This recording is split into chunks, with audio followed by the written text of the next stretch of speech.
Salut à tous, c'est Peltune! On se retrouve aujourd'hui pour le guide complet du Wild. Dans cette vidéo, vous allez être capable de monter légende et pourquoi pas de monter en top ladder avec les 11 étoiles en top 500. Dans cette vidéo, je vais vous présenter effectivement tous les decks Wild. J'en ai dénombré 29, les 29 decks les plus forts du Wild. On va voir les différents match-ups, les cartes à garder en main de départ et les différentes stratégies à adopter contre tous les decks pour chaque deck. Donc c'est parti pour la vidéo. Et n'hésitez pas à aller naviguer dans les chapitres qui sont dans la description de la vidéo pour regarder les decks qui vous intéressent tout simplement et pas regarder toute la vidéo puisqu'elle va être effectivement un petit peu longue. C'est parti pour la vidéo.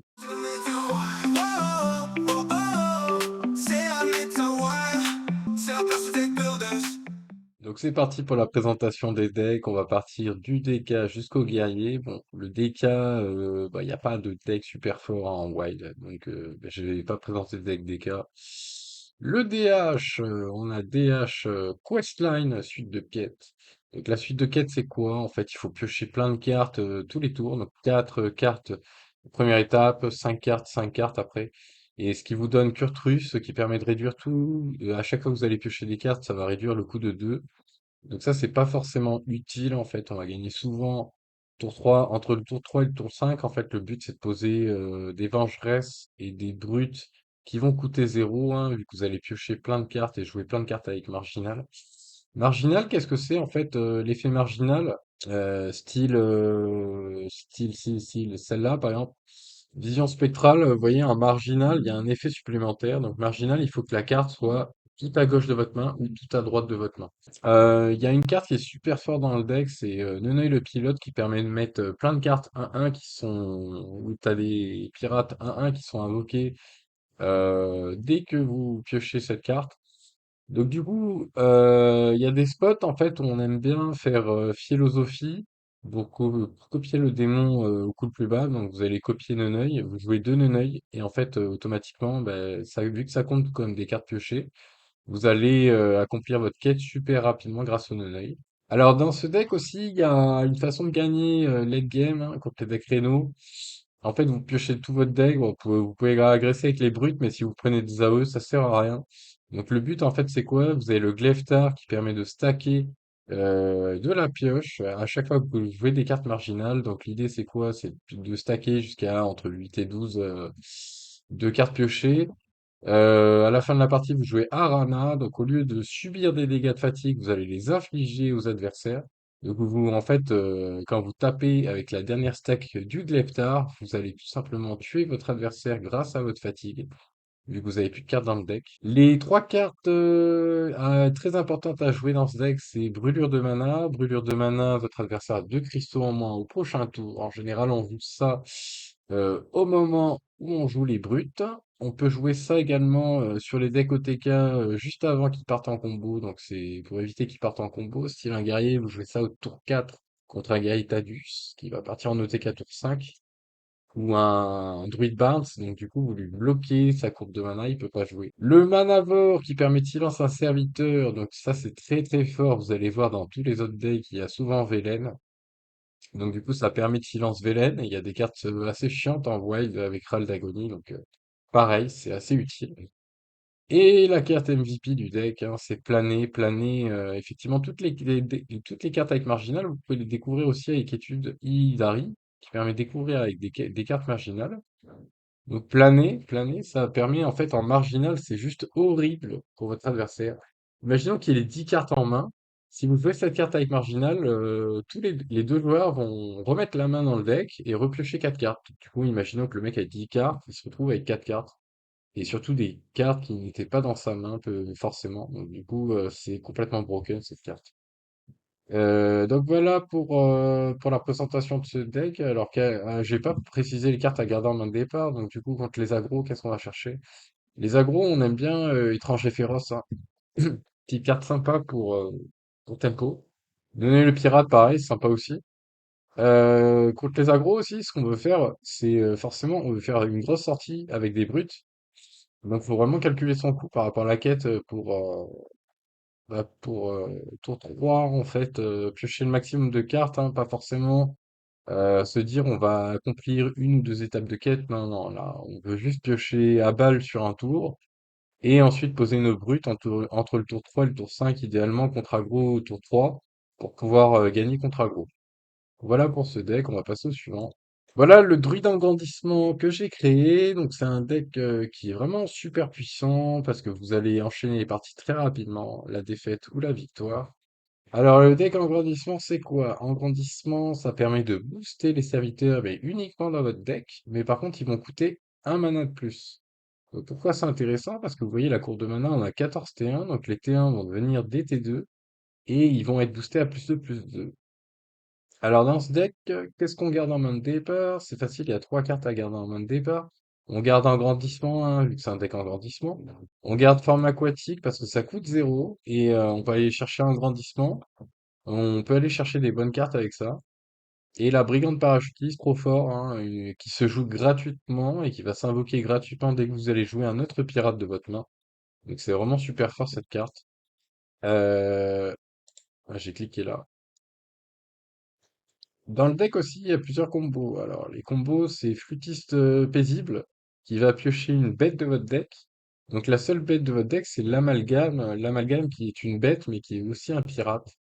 J'ai pas précisé la carte forme aquatique. Vous voyez, si vous avez assez de mana pour jouer cette carte, vous la piochez. Donc, tout simplement, quand vous faites un dragage, il faut bien regarder votre nombre de mana. Vu que il faut piocher une carte avec le nombre de mana, enfin, comme si vous pouviez la jouer pour la piocher, parce que sinon vous faites juste un dragage tout simple et vous piochez pas la carte. Pop, pop, pop, pop, pop. En dehors de ces trois cartes-là, engrandissement, forme aquatique, brigande, hein, vous gardez rien du tout. Sauf si vous n'avez pas la pièce. Quand vous n'avez pas la pièce, vous aimez bien garder distributeur de trésors ou amalgame si vous avez. Si vous n'avez pas, bah tant pis. Et on peut gagner tour 3, hein, on peut gagner tour 3 avec Rugissement Sauvage, donc le deck est vraiment super puissant. Le Trog aussi peut se garder contre des match-ups qui jouent beaucoup trop de sorts, hein, style Paladin, Druide, donc voilà. Ou Voleur aussi, ça peut être sympa. Il y a des spots où on aime garder Trog et Rugissement Sauvage, mais ça c'est uniquement voilà, contre les match-ups que je viens de vous dire.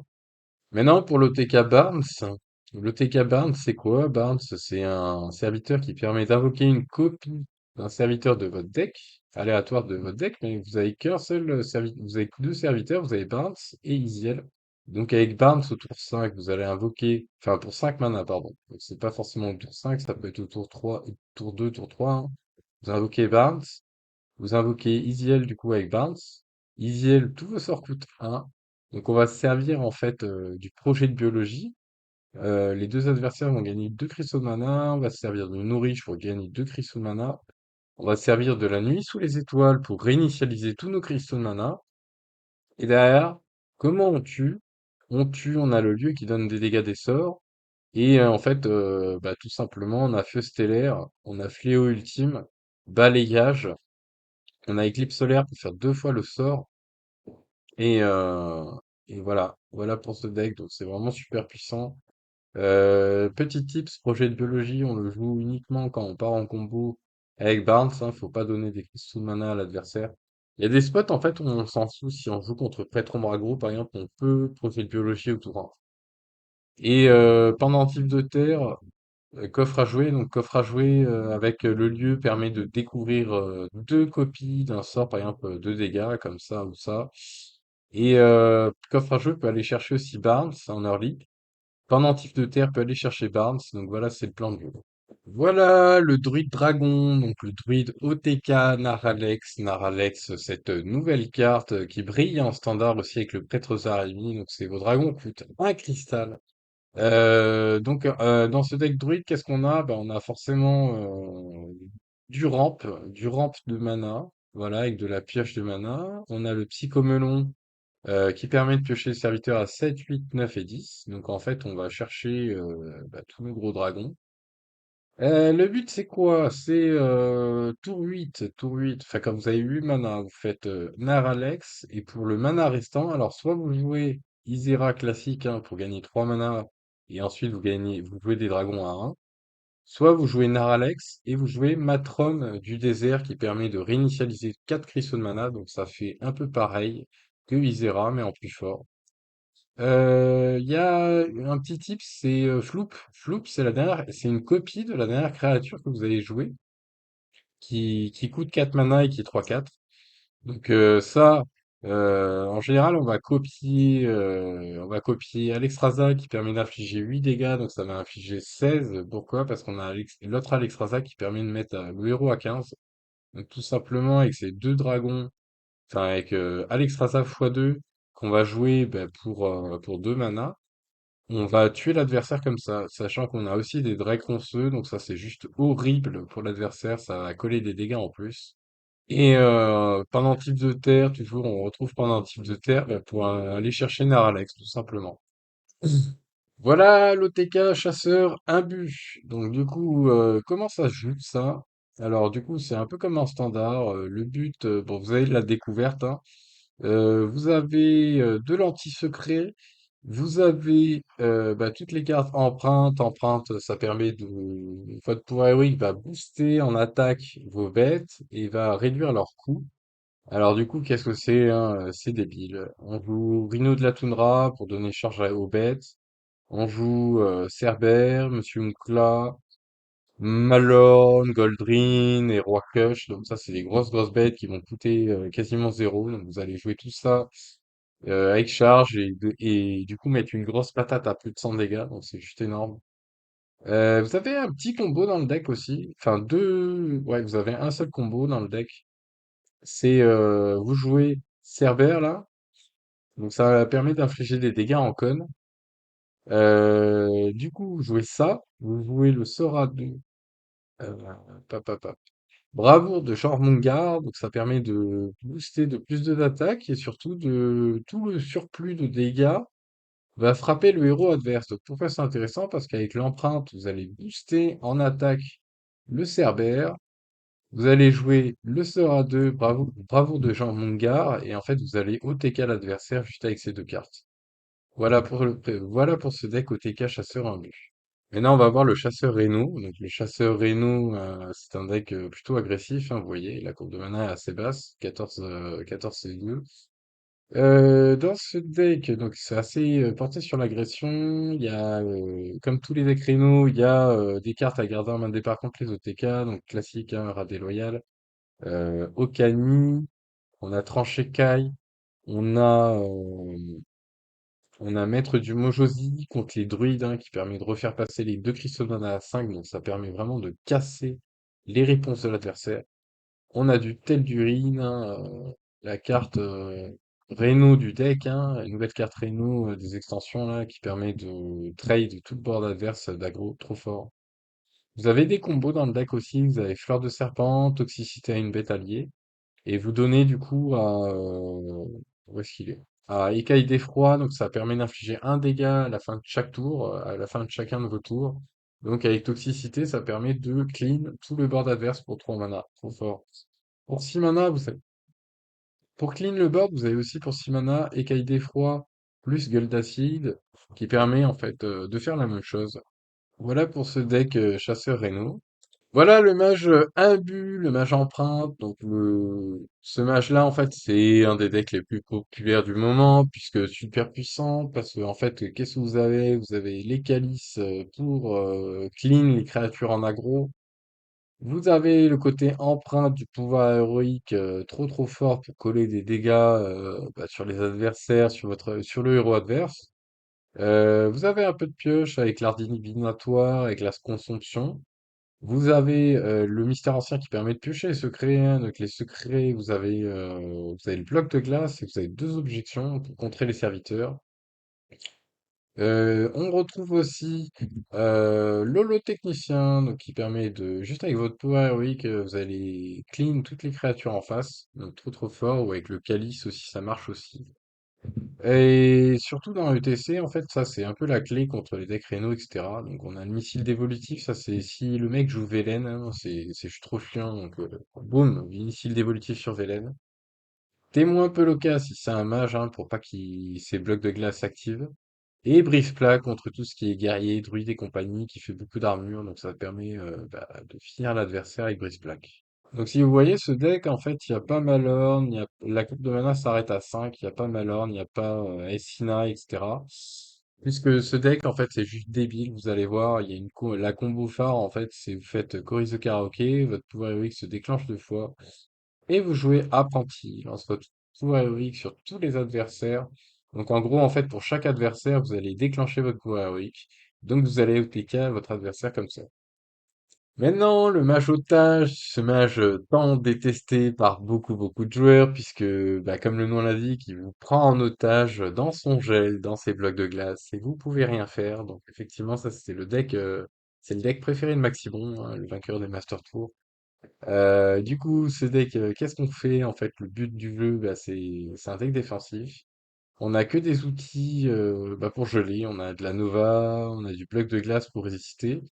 On a de la batterie de bouclier pour faire un peu d'armure. On a des cartes qui permettent de rechoper les cartes qu'on avait, style élève des marais. On a le répartiteur. On a Sivara pour aller chercher des copies. On a monté le volume pareil pour chercher des copies aussi. Et qu'est-ce qu'on a d'autre? On a le Xavus, hein, qui est vraiment sympa, qui permet d'aller chercher la carte qu'on veut. Donc souvent c'est Romat, hein, ou Étendue Infinie.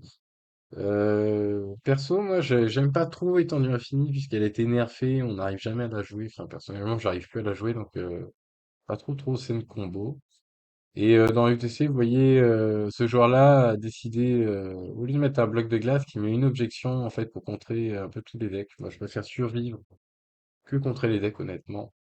Maintenant, le mage OTK quête, donc la quête qui permet... attendez, je vais vous mettre la quête, vous allez voir ce que ça fait. La quête, du coup, qui permet d'avoir une récompense, un sort à 5 qui permet de donner un tour supplémentaire. Donc l'idée c'est quoi? C'est pendant votre tour supplémentaire, vous allez OTK le mec en face avec les géants arcaniques, donc des 8/8 que vous allez poser pour 0. Vous allez jouer plein de sorts et que vous allez en fait vous allez mettre des grosses créatures avec l'appel de l'invocateur qui va détruire votre géant et qui va invoquer 2 gros T10. Donc ou des ouais c'est ça, c'est 2 gros T10 donc ça va être juste énorme les grosses créatures que vous allez faire et vous gagnez avec ça vu que vous avez un tour supplémentaire. Alors comment on part en combo dans ce deck? On part en combo donc les garder en main de départ en général on aime bien garder une apprentie du sorcier, une apprentie du magistère pour que tous les sorts coûtent un ou 2 apprentis du magistère pour que les sorts d'arcane coûtent 0. Astronomie qui est vraiment sympa, qui permet d'aller piocher 2 glyphes ou d'aller piocher 2 biscuits. Les biscuits c'est encore meilleur, ça c'est trop bien les biscuits. Vous avez le retour dans le temps pour aller rechoper des biscuits pour partir en combo. Vous avez un peu de pioche, hein, vous avez un peu de pioche avec la consomption qui est toujours bien, monter le volume aussi, intelligence des arcanes qui est joué dans ce deck pour piocher tout simplement. Le don d'achat qui a été ajouté pour piocher juste une carte, hein, puisqu'il manquait une carte dans ce deck. Et les sorts à 0 sont là en fait uniquement pour vider votre main, puisqu'avec monter le volume, vous allez souvent avoir 10 cartes. Donc ces cartes-là sont là uniquement quasiment pour se débarrasser des cartes en trop. Bonne série peut être utilisée avec consomption aussi, sympa, pour piocher 3 cartes pour un. Donc voilà. Voilà le mage Reno. Donc le mage Reno, pareil, c'est un deck que j'ai créé aussi. Donc le mage Reno, je vous laisse regarder mes précédentes vidéos sur le mage Reno, tout le gameplay et toutes les explications sur le deck, etc. J'explique tout sur les précédentes vidéos. Donc je vous laisse aller voir mes précédentes vidéos. Voilà le paladin aggro call to arm, donc appel aux armes en 40 cartes. Alors un deck appel aux armes, c'est un deck plutôt aggro. On retrouve Oh My Yogg, le secret, qui est une sorte de contre-sort, qui est assez horrible. On retrouve pas mal de secrets. Pourquoi? Parce qu'en 40 cartes, on joue l'intendant qui permet de placer 5 secrets de votre deck sur le champ de bataille, donc vraiment trop fort. On a le maillet d'Ursin qui colle 8, franchement pas mal. En plus, qui va chercher Rayon Prismatique, donc la carte trop fort. Qui va chercher l'adversaire mystérieux trop fort aussi. Et Taurette, hein, bouclier divin, et certes c'est vraiment un mur, hein, votre bouclier divin se brise après 3 coups, donc ça c'est trop fort. Surtout que vous avez des trucs pour donner les boucliers divins, il sort pour donner bouclier divin. Vous avez Liadrine pour coller bouclier divin à vos petits serviteurs aussi. Appel aux armes, c'est vrai que je vous ai pas montré. Appel aux armes, c'est appel 3 serviteurs qui coûtent 2 cristaux au moins. Donc tous vos serviteurs, en général, quasiment, sauf l'intendant, coûtent 3 cristaux aux mains, sauf Natal aussi. On finit la partie souvent avec Aura décroisé 1, Aura décroisé en standard pour les joueurs standards, vous connaissez. Petite combo, on a Duel au sommet qui invoque 3 serviteurs 3-3 pour les deux joueurs. Et derrière, vous faites Rayon prismatique pour détruire tous ces serviteurs. Et l'araignée fouisseuse qui est vraiment bien parce qu'il permet de, dès que votre adversaire joue un serviteur, ça va trade le serviteur. Donc c'est trop fort. Et surtout, c'est beaucoup trop fort si vous le jouez avec Liadrine, puisqu'elle aura bouclier divin et qu'elle va trade deux serviteurs qui arrivent sur le terrain. Donc beaucoup trop fort. Et silence dans la salle aussi, qui est vraiment pas mal, puisque silence dans la salle permet de tuto nos cartes super fortes, hein, aura des croisés et compagnie, intendant. Donc aura des croisés est vraiment sympa. Un autre deck super populaire, c'est le Paladin Libram. Bon, le Paladin Libram, le but en early, c'est de réduire le coût de vos Libram avec l'assistante de l'Aldor, avec l'arme l'arme qui est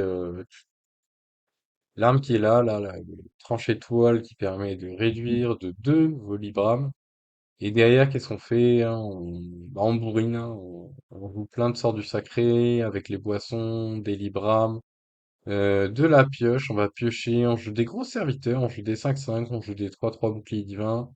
L'Inessa qui peut finir la partie tout simplement parce que vos Libram de divinité, c'est la clé du deck.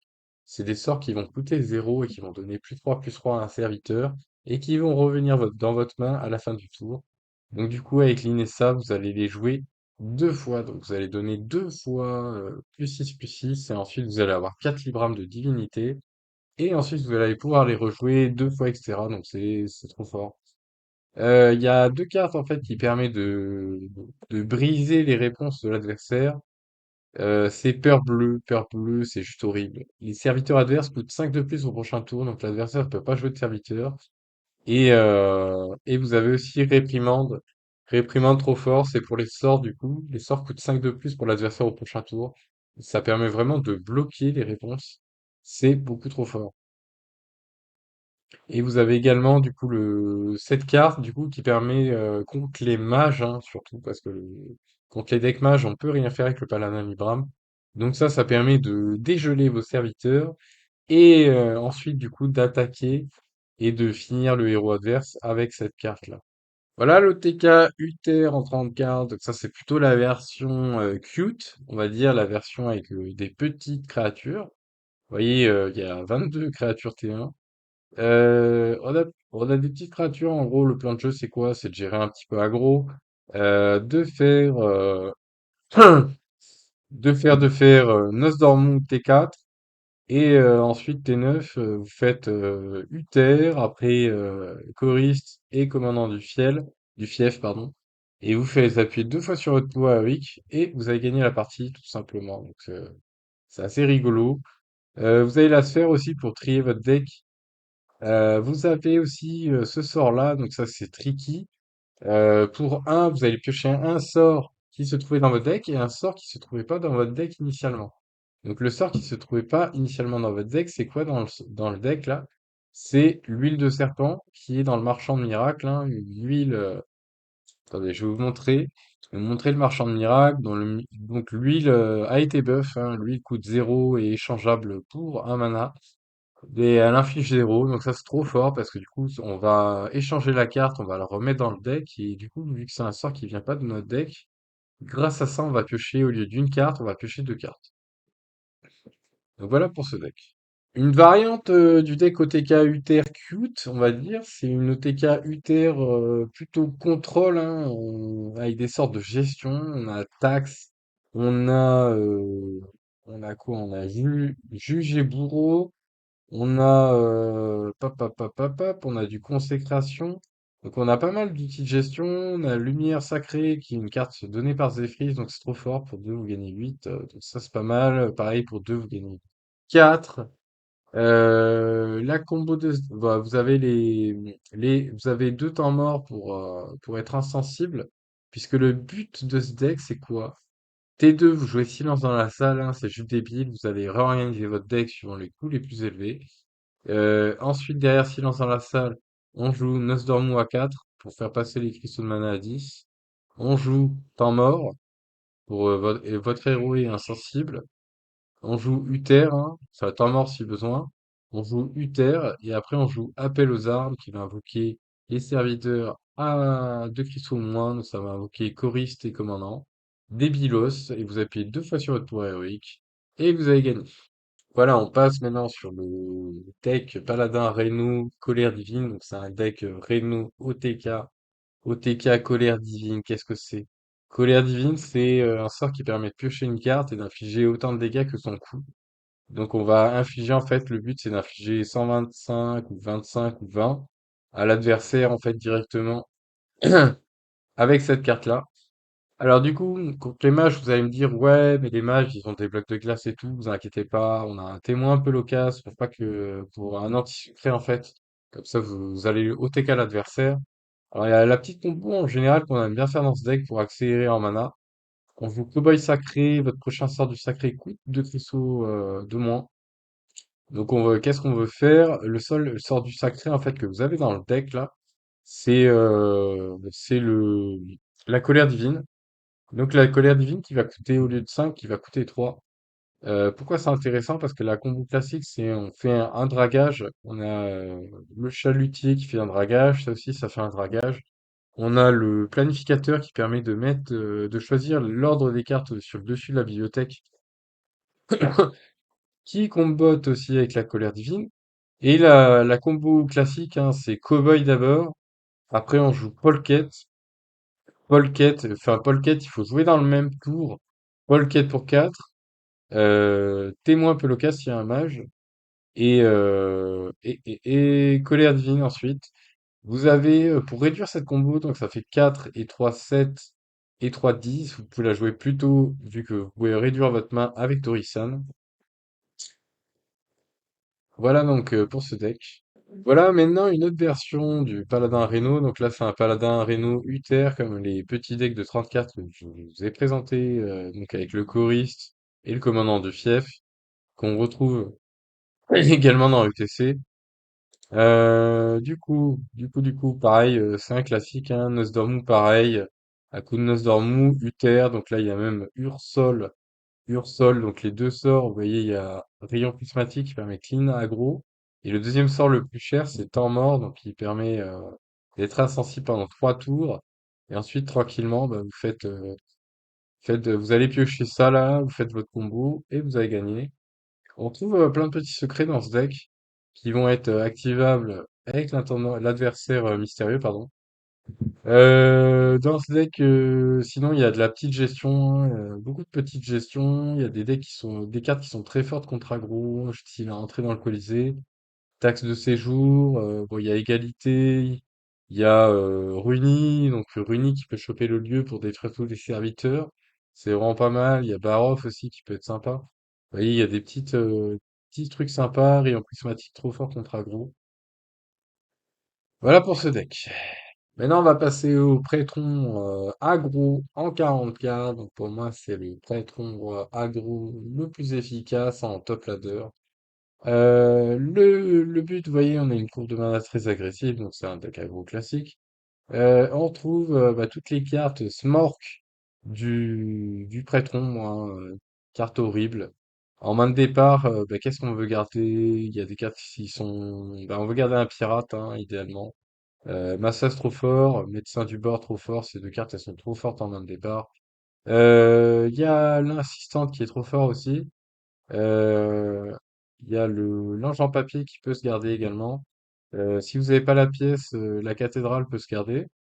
Les gangrels aussi, si vous avez une sortie agressive, vous pouvez garder aussi.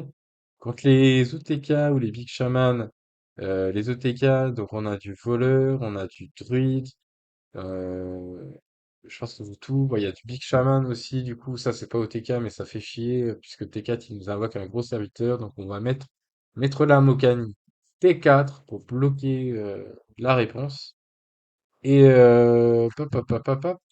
On a l'élémentaire cendre anti-secret du coup, anti-secret qui est sympa, ou anti-paladin aussi avec le temps mort. Les cartes à garder en main de départ, je vous les ai données. Alors, sachant qu'il y a certains match-ups où tous les sorts de dégâts, style acupuncture, attaque mentale et incandescence mentale. Donc ces trois sorts-là, en fait, sur les rénaux, vous allez souvent les garder en main. Vous allez les jouer juste pour OTK votre adversaire, puisque les decks rénaux jouent le réno à 6 hein, qui permettra de gagner tous les PV. Donc avec ce deck, il faut essayer de les tuer dans le même tour, ou jouer toutes sortes de dégâts. Maintenant, on va voir le prêtre-ombre aggro en 34. Donc, c'est un prêtre-ombre, entre guillemets, autopilotable, hein. C'est quelque chose qui est super fort et honnêtement, enfin, c'est difficilement contrable. Alors, dans cette version, en fait, on retrouve toujours pareil comme dans le deck Reno, on retrouve ces deux cartes. On ne peut pas distributeur de trésor, le jeu est trop faible dans ce deck. On a les nomades contre aggro qui font vraiment la différence, hein, qui coûtent pas cher vu que vous avez énormément de T1, 15 T1. La néophyte du culte qui est là pour cut les réponses adverses sur les sorts. Vous avez l'élémentaire cendreux pareil anti-bloc de glace. Et bah, en main de départ, on garde argent papier, médecin, masseuse. Et assistante peut se garder, gangrel peut se garder, mais si on peut les poser rapidement. Cathédrale sans la pièce. Voilà. Voilà le deck Prêtron Moreno. Donc Prêtron Moreno, ça c'est la version Aviana. Donc pareil, ça c'est un deck que j'ai déjà présenté dans mes précédentes vidéos. Donc je vous laisse aller les regarder. Le deck Voleur Miracle, étonnamment, est revenu sur la scène. Donc, en fait, ça joue toujours avec les anciennes cartes. Il n'y a pas de nouvelles cartes. Le deck, du coup, est forcément, en fait, il est plus lent qu'avant. C'est pas T2, T3 qu'on peut mettre des géants, quoique ça m'est arrivé sur une partie de mettre un géant, enfin juste un géant dans le breakdance C3. Le but, c'est quoi? En early, on veut garder tous les sorts pas chers, on veut garder les sorts à zéro, tout simplement parce que le but, c'est de jouer le plus de sorts pour que vos géants coûtent zéro. Il y a aussi Sténographe qui permet de coûter zéro si vous avez beaucoup de cartes dans le tour. Et Edwin, pareil, qui permet d'avoir une grosse créature avec toutes les cartes que vous avez jouées dans le tour. Vous avez le partenaire à vie qui permet d'avoir des pièces. Attention, on peut l'activer que si on a une autre carte à 2 mana dans le deck. Donc il y a l'arnaque, il y a une arme, passage secret, Zephrys. Voilà, c'est les seules cartes qu'il y a à 2 mana. Donc il faut vraiment avoir une autre carte pour récolter une pièce. Les pièces, c'est trop fort avec le géant. En général, ce deck, qu'est-ce qu'on fait? On part tour 4, hein. Tour 4, entre tour 4, tour 5, on part en combo. On peut garder les cartes en main de départ. On peut juste piocher avec les cartes à 1, garder les cartes à 0. Et combo T4, T5, donc pour sortir Edwin, pour sortir les sténographes et le géant arcanique, qu'on va remonter avec les breakdance hein, pour poser des créatures supplémentaires et mettre une pression énorme. On a le Zephrys en fin de partie, puisque vous allez piocher tout votre deck très très rapidement. Et Zephrys qui permet de casser un bloc de glace, qui permet de silence, qui permet de donner un peu plus de dégâts, souvent avec le sort du druide rugissement sauvage ou le sort du chaman à 5 qui permet de booster toutes les créatures à 3 d'attaque en plus. Donc voilà. Voilà le voleur double crochet, OTK double crochet. Donc c'est un voleur, vous voyez, je vais vous montrer la coupe de mana. C'est un voleur très agressif. C'est un voleur aggro qui est OTK. Donc ça c'est un des seuls aggros qui a une OTK.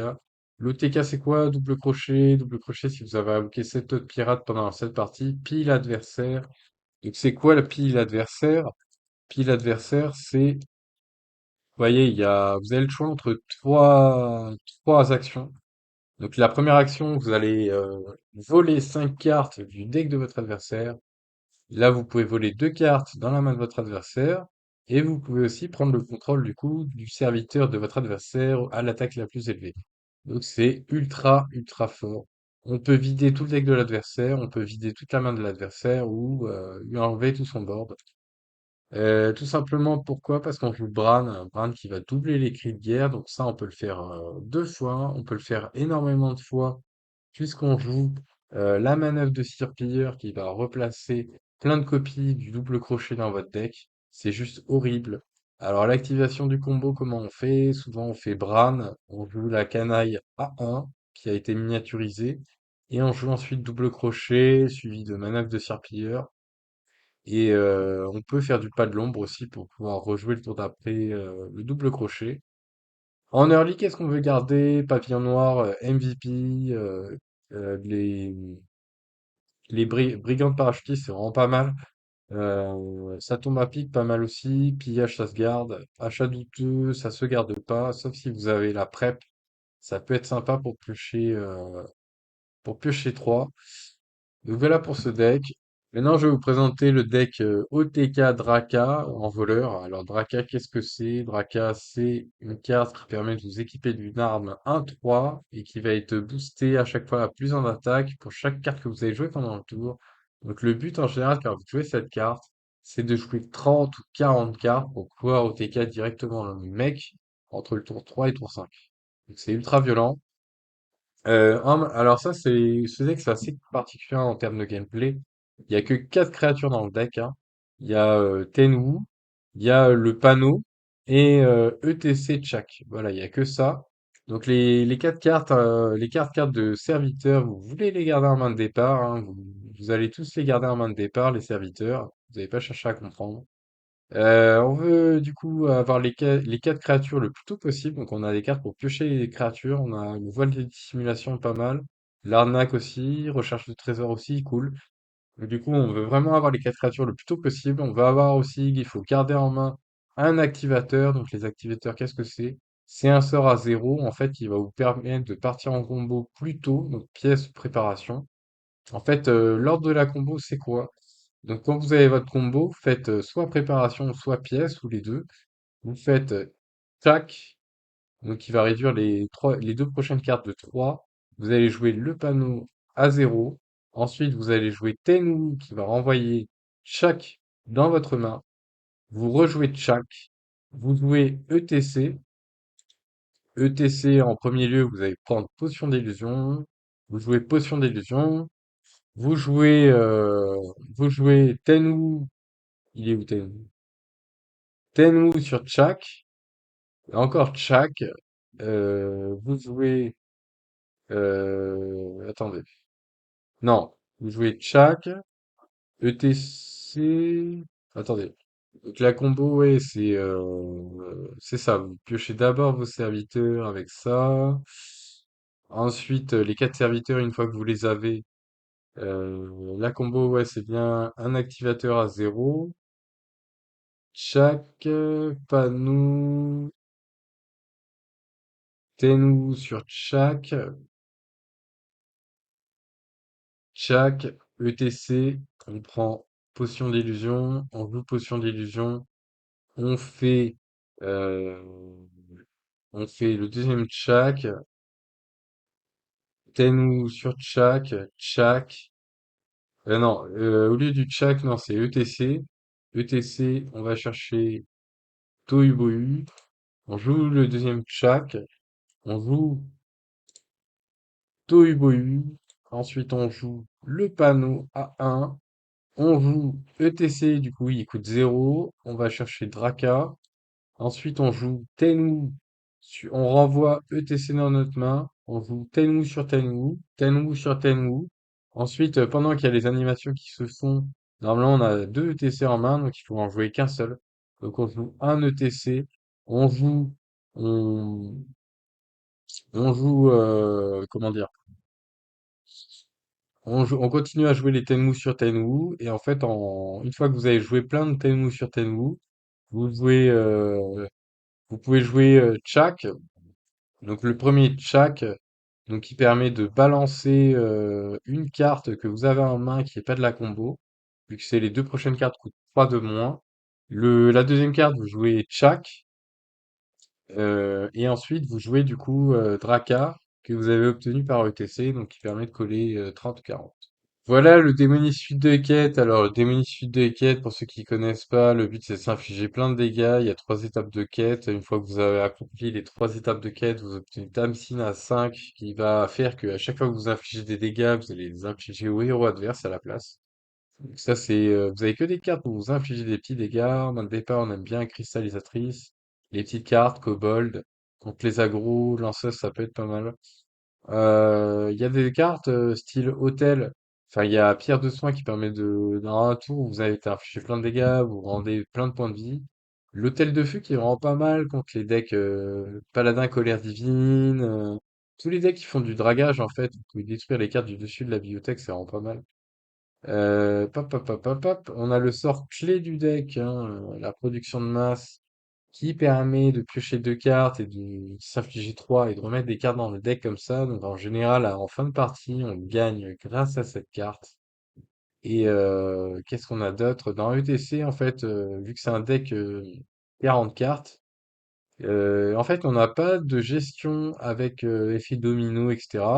On a juste profanation comme outil de gestion. On a la plaie des flammes, donc contre des decks aggro, en fait, kobold, cristallisatrice, vous pouvez garder en main tout simplement pour faire une plaie des flammes pour que ça soit plus fort. Le kobold peut être utilisé vu qu'il a un point de vie si le mec en face a posé le petit dragon pirate 1-2 du prêtre, qui fait que les serviteurs ont plus un PV. Vous pouvez jouer le kobold et ensuite jouer une profanation pour tout détruire. Vous avez bien sûr le rat déloyal pour casser les OTK. Dans UTC, qu'est-ce qu'on retrouve? On retrouve l'hôtel de feu toujours pour détruire les cartes du dessus de la bibliothèque, les cartes qui ont été draguées. On retrouve la malédiction de Rafam, ça c'est pour contourner le bloc de glace des mages et les tuer comme ça. Et projet démoniaque trop fort qui permet de transformer un serviteur de chaque de la main des deux joueurs en démon. Donc ça sert à quoi? Ça sert en fait à détruire les OTK druides ou les OTK voleurs, puisqu'ils n'ont pas beaucoup de créatures en main, et du coup vous transformez une créature en démon, ça casse l'OTK. Et dans ce deck en 40 cartes, donc il n'y a pas de géant de lave. En fait, le but c'est de faire varier vos PV pour poser les géants 8-8 et les horreurs écrouées rapidement pour mettre un peu de pression comme ça. Et derrière, ouais, en fin de partie, on gagne avec production de masse.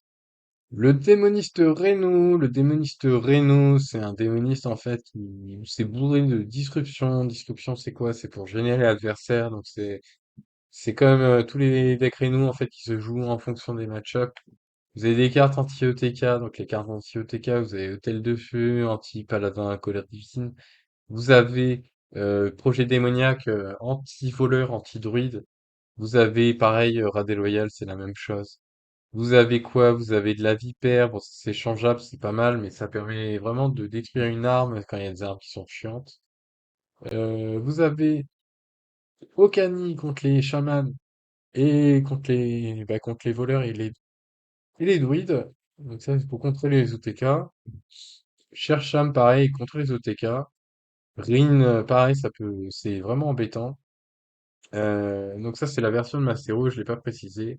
Sargeras, qui permet souvent de gagner les parties. Il y a une autre condition de victoire, c'est Saronite, hein, plus Velen pour avoir provocation infinie. Le conservateur, qui est vraiment pas mal parce qu'il permet vraiment de piocher trois cartes, donc vraiment cool. Derrière, ben, on a des sortes de gestion monstrueux. La déchirure de l'âme qui est jouée, en fait, ça c'est joué uniquement contre aggro, hein, parce qu'en contre aggro, si vous faites un clean board, vous allez forcément gagner. Et la nouvelle carte Entourlouper qui est vraiment pas mal, qui permet de piocher directement la Symphonie des péchés, qui va piocher en fait Sargeras le destructeur, hein, si vous choisissez de piocher le serviteur au coût le plus élevé, ce qui vous fait souvent gagner la game. Voilà maintenant le guerrier Odin. Donc le guerrier Odin, c'est un deck guerrier qui est combo, donc défensif combo.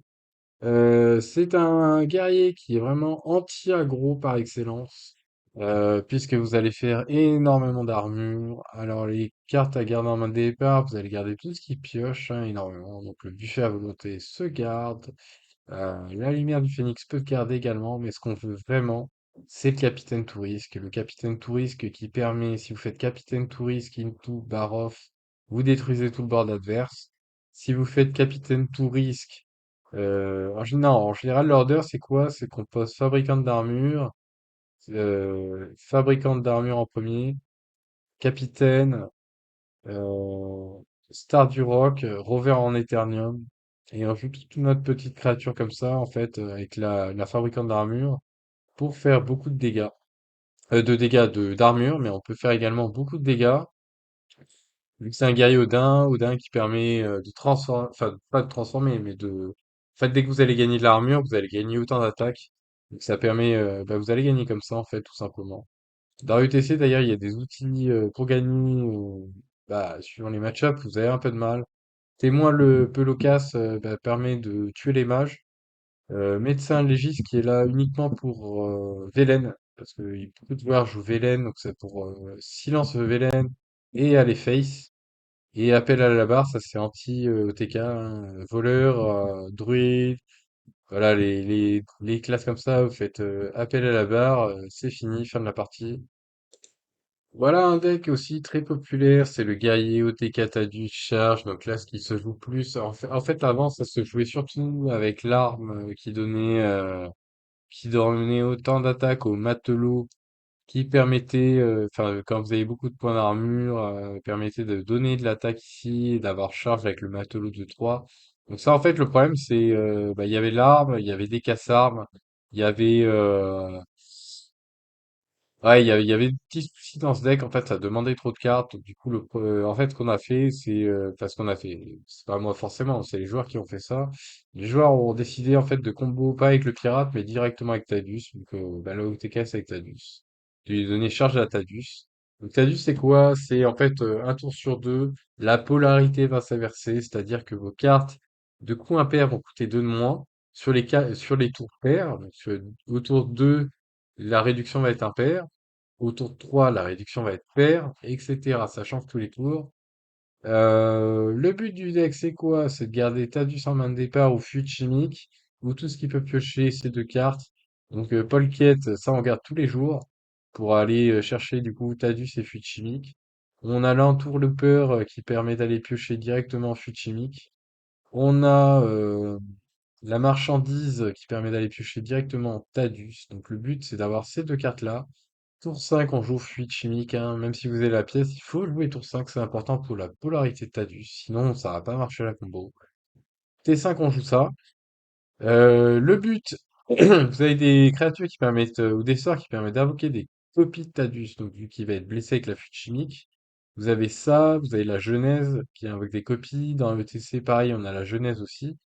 On a un anti-secret dans ETC pour les decks mages. Pop, pop, pop, pop, pop.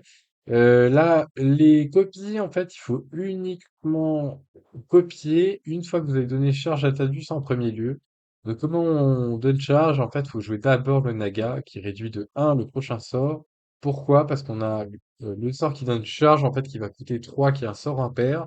Donc, en diminuant de 1 le sort, il va coûter 2. Donc, la réduction de Tadus va se faire. Le sort va coûter 0 juste pendant un sort. Donc, vous jouez charge sur Tadus.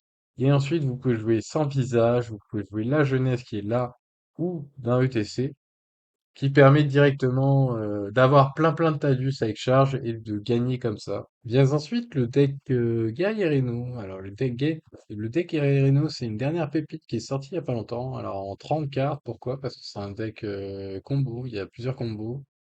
Déjà en 30 cartes, on va chercher plus facilement le Branasis, avec notamment Xabus, hein, qui peut aller chercher Branasis. Qui double votre cri de guerre. Donc en général, on va gagner avec quoi? On va gagner avec Bombos qui va permettre de mettre des TNT dans le deck adverse et de détruire la main, le plateau et le deck de l'adversaire. On gagne aussi avec Astalor, hein, multi-Astalor, donc ça fait beaucoup d'Astalor. Et on peut gagner aussi grâce à Dernier Rempart. Vous allez piocher un serviteur avec provocation.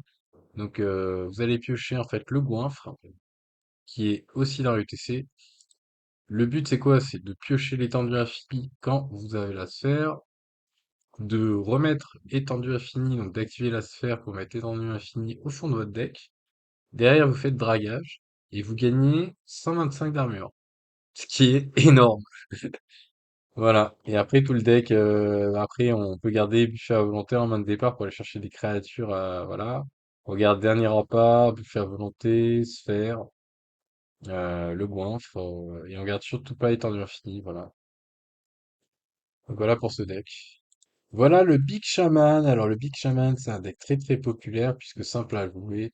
Le but c'est quoi? C'est qu'on a des combos dans le deck. On a le Fange Morph qui permet d'invoquer une copie d'un serviteur de notre deck. Donc ça en fait on va le chercher avec le lieu.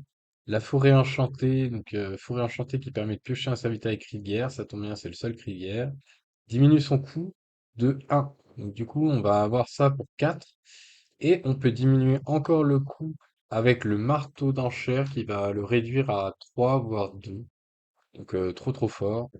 Dans les grosses créatures qu'on a dans le deck, on a le Gloop qui permet d'invoquer 3 de 2 et de gagner des caractéristiques en fonction des serviteurs qui sont morts, donc c'est trop fort. Le Porte-Foudre en Râle d'Agonie qui va invoquer un élémentaire et une bête. Donc du coup, on a une bête ici, on a l'élémentaire qui est là, on a aussi un élémentaire aussi ici. Et on a cette bête aussi, la nouvelle bête, donc c'est le nouveau dieu du chaman qui permet de jouer les trois cartes au-dessus de votre deck. Donc du coup, qu'est-ce que ça va faire? Ça va invoquer des grosses bébêtes. Il y a un plan de jeu qui peut jouer aussi parce qu'il y a une triangulation, découvre un sort de votre deck et en place trois copies dans votre deck. Euh, donc ça, en général, dans le carnifleur qui peut être sympa pour gérer les agros. D'évolution qui peut être sympa contre Velen. En général, il y a Floraison de Foot qui peut être sympa pour faire réincarnation ou pour faire esprit ancestral sur notre grosse créature qu'on a invoquée avec le Forge Morph. Donc c'est plutôt sympa ça. Voilà pour ce deck. Voilà le chaman Reno Carniflore qui est jugé comme un deck Reno les plus forts de tous les temps. Alors du coup, pourquoi c'est fort? Parce qu'on a Carniflore, c'est quoi? C'est pour ceux qui connaissent pas du standard, c'est une carte qui permet de répéter tous les autres cris de guerre des cartes que vous avez jouées pendant cette partie. Donc, dès que vous allez, en fait, le but c'est de stacker tous les cris de guerre pendant toute la partie et à la fin vous jouez Carniflore qui va juste kill votre adversaire.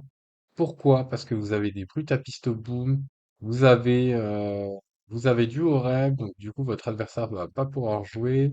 Vous avez également, où est-ce qu'elle est la carte?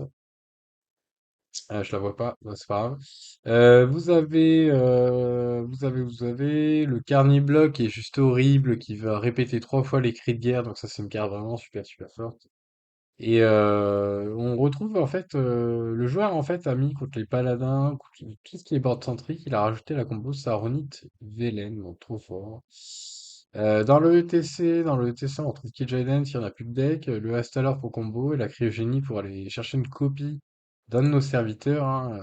En général, on veut Carniflore ou on veut le Grava. Le Grava qui est une carte les plus fortes du Shaman Carniflore, permet de renvoyer tous vos autres serviteurs dans votre main. Zileax aussi est sympa. Saronite est sympa aussi, tout simplement parce qu'on va invoquer des copies de carniflores et on va renvoyer les carniflores dans votre main, ce qui va permettre de rejouer les carniflores. Alors le deck aussi est complètement anti-aggro puisque c'est bourré d'AOE, c'est les AOE les plus fortes du jeu. Donc on a le cadeau de Thrall qui permet vraiment de faire l'AOE à 3, la tempête de foudre en général. Destruction élémentaire trop fort, on a du dévolution, on a du petit murloc. Bref, vous l'aurez compris, on a vraiment beaucoup de gestion dans les decks Reno. Voilà, la vidéo est finie. J'espère vraiment que vous avez apprécié cette vidéo. N'hésitez pas dans les commentaires à me mettre tous les decks que vous voulez que je présente avec du gameplay dans les prochaines vidéos. Et n'hésitez pas à me mettre un petit pouce aussi, ça fait toujours plaisir. Et merci vraiment d'être resté jusqu'au bout de cette vidéo si vous la regardez jusqu'au bout. Je vous en remercie vraiment. Et du coup, je vous dis bah, à plus pour de prochaines vidéos. Salut!